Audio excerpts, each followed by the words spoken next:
नमस्कार, स्वागत है आप सभी का डीडी न्यूज के सांकेतिक भाषा के इस खास बुलेटिन को लेकर हाजिर हूं मैं कृतिका और मेरे साथ है मेरे सहयोगी शरद मुदगल, जो खबरों को सांकेतिक भाषा के जरिए आप सभी तक पहुंचाएंगे। तो चलिए शुरुआत करते हैं इस खास बुलेटिन की और सबसे पहले देखते हैं सुबह की सुर्खियां। हरियाणा में सभी 90 विधानसभा सीटों पर मतदान आज। नायब सिंह सैनी, भूपेंद्र हुड्डा, विनेश फोगाट और दुष्यंत चौटाला समेत दांव पर 1031 उम्मीदवारों की किस्मत।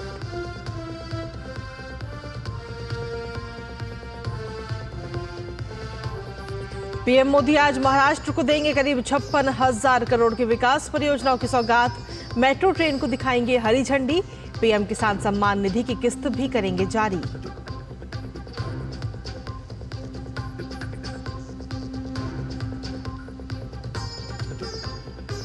कुपवाड़ा के गुगलधार में सुरक्षा बलों और आतंकियों के बीच मुठभेड़, सर्च ऑपरेशन जारी। घुसपैठ की मिली थी जानकारी।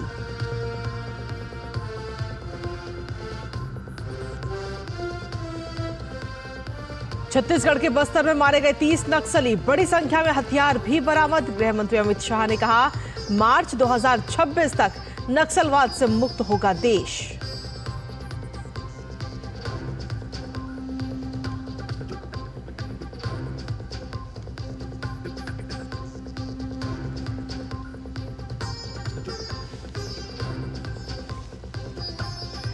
इजराइल का लेबनान में हिजबुल्लाह के इंटेलिजेंस हेडक्वार्टर पर हमला। अमेरिकी राष्ट्रपति का बयान, ईरान के तेल क्षेत्रों पर हमला करने के विकल्पों पर विचार करे इजराइल।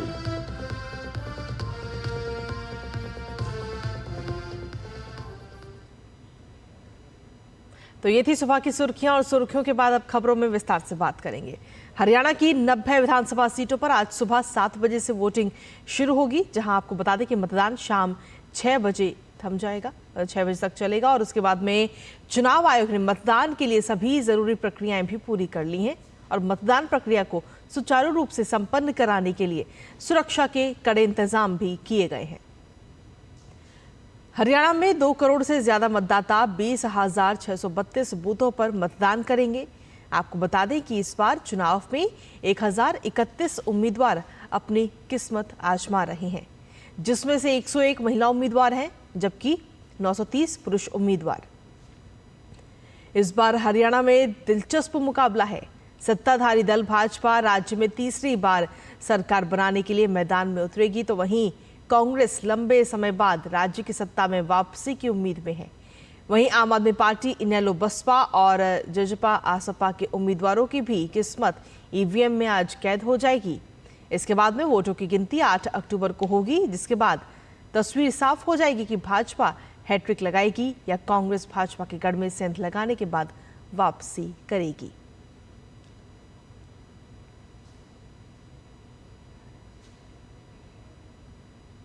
प्रधानमंत्री नरेंद्र मोदी महाराष्ट्र के दौरे पर हैं और इस दौरान पीएम महाराष्ट्र के वाशिम में पोहरा देवी मंदिर जाएंगे, जहां पोहरा देवी मंदिर को बंजारा समुदाय का काशी माना जाता है। इसके साथ ही पीएम वाशिम में बंजारा विरासत नगर संग्रहालय का उद्घाटन भी करेंगे और पोहरा देवी में सार्वजनिक समारोह में शामिल होंगे। प्रधानमंत्री बंजारा लवाना संत से भी मुलाकात करेंगे। दोपहर बाद प्रधानमंत्री ठाणे में विभिन्न परियोजनाओं का शुभारंभ करेंगे।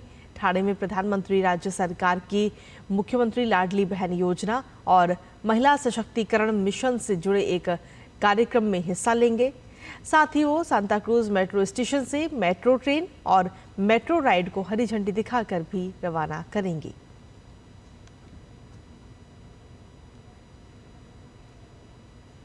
वहीं जम्मू कश्मीर के कुपवाड़ा जिले में सुरक्षा बलों और आतंकवादियों के बीच मुठभेड़ की खबर है। फिलहाल सर्च ऑपरेशन जारी है।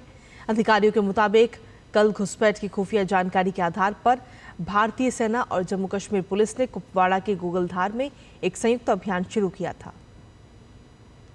साथ ही आपको बता दें कि इस दौरान सतर्क सैनिकों ने संदिग्ध गतिविधि देखी और चुनौती दी, जिसके बाद आतंकवादियों के साथ गोलीबारी हुई। चिनार कॉर्प्स ने एक्सपर पोस्ट में ऑपरेशन की जानकारी रहने की जानकारी दी है। साथ ही कल जम्मू कश्मीर के किश्तवाड़ जिले में भी सुरक्षा बलों और आतंकवादियों के बीच गोलीबारी की सूचना मिली थी।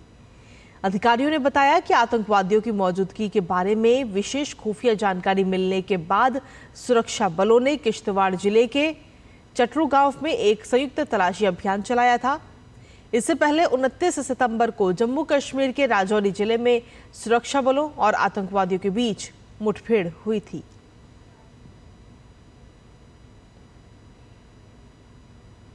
और अब बात छत्तीसगढ़ की करेंगे, जहां छत्तीसगढ़ के दंतेवाड़ा नारायणपुर सीमा पर पुलिस और नक्सलियों के बीच मुठभेड़ में 30 नक्सली मारे गए। नक्सलियों के पास बड़ी संख्या में नक्सली सामान और AK-47 SLR समेत अन्य हथियार भी बरामद किए गए। बस्तर संभाग में चल रहे नक्सल विरोधी अभियान के तहत इस साल 2024 में 663 माओवादियों को बीते 8 महीने में गिरफ्तार किया गया है। वहीं 556 माओवादियों ने नक्सल संगठन छोड़कर आत्मसमर्पण किया। बस्तर में अब तक 164 नक्सलियों को मार गिराया गया। केंद्रीय गृह मंत्री अमित शाह ने भी कहा कि सरकार मार्च 2026 तक देश को नक्सलवाद से मुक्त कराने में सफल होगी।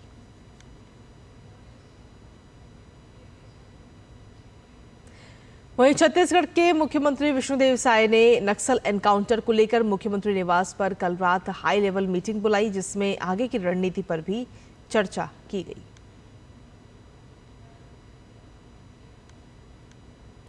अर्जेंटीना की विदेश मंत्री डायना मोंटिनो नई दिल्ली पहुंची हैं। डायना मोंटिनो आज से 9 अक्टूबर तक भारत की यात्रा पर हैं। वो भारत के विदेश मंत्री डॉक्टर एस जयशंकर के साथ संयुक्त आयोग की बैठक की सह अध्यक्षता करेंगी।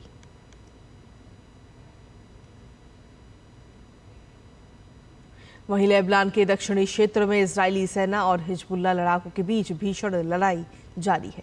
इजरायल का लेबनान में हिजबुल्लाह के इंटेलिजेंस हेडक्वार्टर पर हमला किया। इस हमले के बाद इससे हुए नुकसान का आकलन भी किया जा रहा है। तो वहीं ईरान के खिलाफ इजरायली हमलों पर अमेरिकी राष्ट्रपति जो बाइडेन का भी बड़ा बयान सामने आया।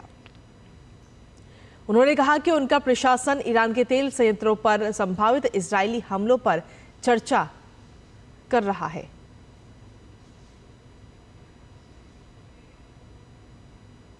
वहीं इजरायल ने फिलिस्तीन में वेस्ट बैंक के तुलकर्म शहर पर बड़ा हमला किया।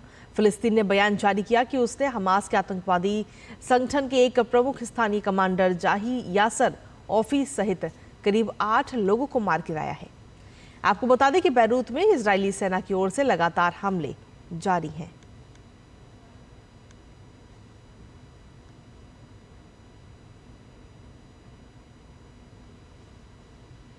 और वहीं फिलिस्तीन के तुलकर्म शहर पर इजरायल ने बड़ा हमला किया, जहां हवाई हमले में हमास के प्रमुख कमांडर जाही यासर ऑफी की मौत हो गई। इसके बाद में अब बात करते हैं खेल से जुड़ी खबरों की। महिला T20 विश्व कप में भारत को मन मुताबिक शुरुआत नहीं मिल सकी है। शुक्रवार को खेले गए मुकाबले में न्यूजीलैंड की टीम ने भारत को 58 रन से हरा दिया।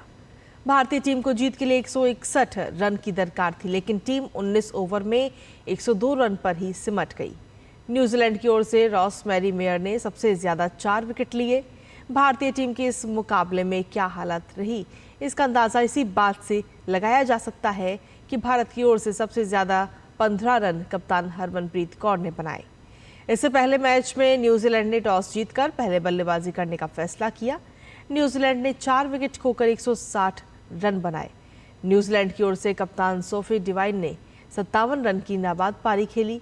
इसके अलावा सूजी बेट्स ने 27 रन बनाए। वहीं दक्षिण अफ्रीका ने ICC महिला T20 विश्व कप के एक तरफा मैच में शुक्रवार को वेस्टइंडीज को 10 विकेट से हराकर अपने अभियान का शानदार आगाज किया। पहले बल्लेबाजी के लिए भेजे जाने पर वेस्टइंडीज ने 6 विकेट पर 118 रन बनाए। स्टीफानी टेलर ने 41 गेंद में नाबाद 44 रन बनाए।